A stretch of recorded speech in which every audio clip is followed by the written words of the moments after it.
Bonjour à toutes et à tous et bienvenue dans le supplément de la 5e de couve, l'émission du dimanche de la 5e de couve. Vous l'avez entendu mardi pour ce cycle super-héros. On va en profiter pour parler d'un manga de super-héros chaque dimanche pendant 4 semaines. Donc on commence aujourd'hui avec Ikariman Cagnard. Il y a man dans le titre, donc c'est un manga de super-héros. Obligatoirement, pas le choix.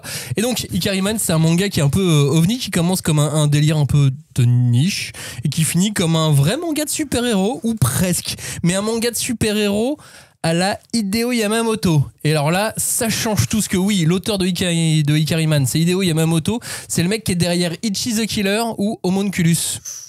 Mangaka qui a donc toujours été fasciné par les corps, les pulsions, par le bizarre, par la folie dérangée.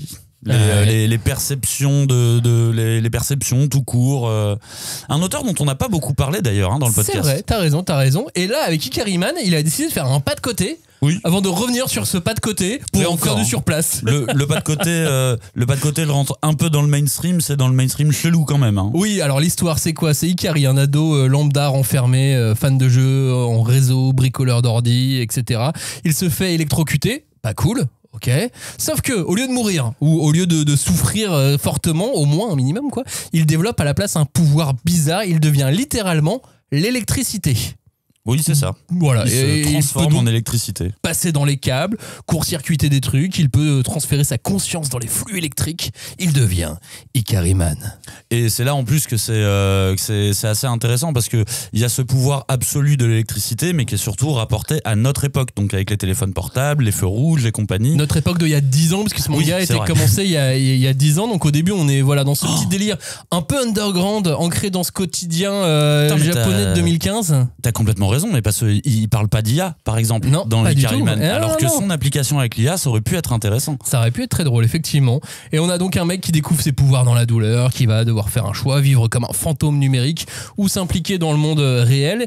Il va faire des trucs un peu cringe aussi au début et ça devient quand même relativement passionnant. Il y a une vraie montée en tension, un côté un peu cyber-chamanique, puisque super-héros électrique, il est un peu partout mais il est nulle part. On retrouve aussi donc tous les codes du super-héros, l'origine des super pouvoirs, l'identité secrète, les dilemmes moraux ou pas, parce que c'est Yamamoto quoi. J'allais dire c'est dans un ordre un peu plus large, parce que en plus effectivement dès le début du titre tu comprends très vite que le personnage a une personnalité un peu à part, voire on est quand même en présence d'un mec problématique et qui va se servir de ses pouvoirs dans à mauvais dessein au début. Au début effectivement il va avoir des adversaires qui ont aussi des pouvoirs, des blessures, des noirceurs. Voilà, le classique du super-héros, mais mais c'est un manga quand même filtré. Ouais, mais avec il y a un filtre, tu sais, un filtre à café dans lequel on l'a fait couler.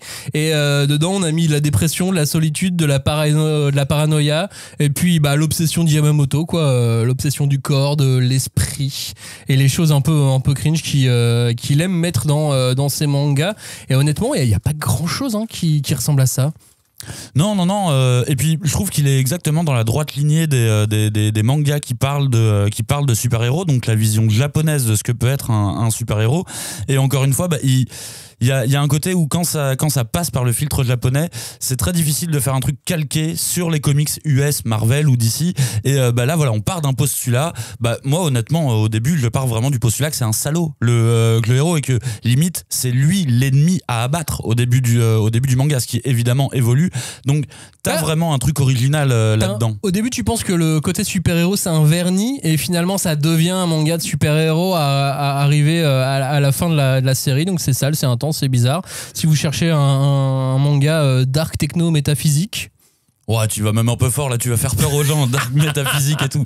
Non, mais un manga de super-héros. Un bon seinen de super-héros qui marche bien quoi. Ikariman, et donc pour rappel, en France la parution a été compliquée parce qu'au Japon c'était aussi compliqué. Il y a eu une pause de 4 ans entre le tome 2 et le tome 3. 4 ans, c'est beaucoup quand même. Ce qui peut aussi expliquer que le manga bifurque passé le tome 2. La publication est complète depuis l'été dernier en France. Les tomes 1 et 2 étaient déjà sortis. Puis il y a eu donc cette fameuse pause très très longue. Et puis il y a eu un coffret avec les tomes 3 et 4 et la place pour mettre les tomes 1 et 2 dedans. Ok.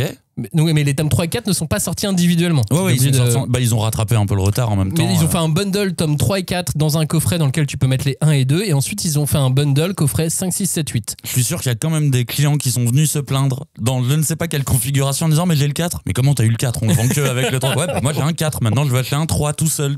Eh ben on peut pas. Voilà. Ça s'appelle Ikari Man, c'était sorti aux éditions Delcourt Tonkam. Voilà pour ce supplément super-héros. On se revoit mardi pour parler de My Hero Academia. Ciao, merci de nous avoir écoutés. Bon dimanche. Bonne lecture.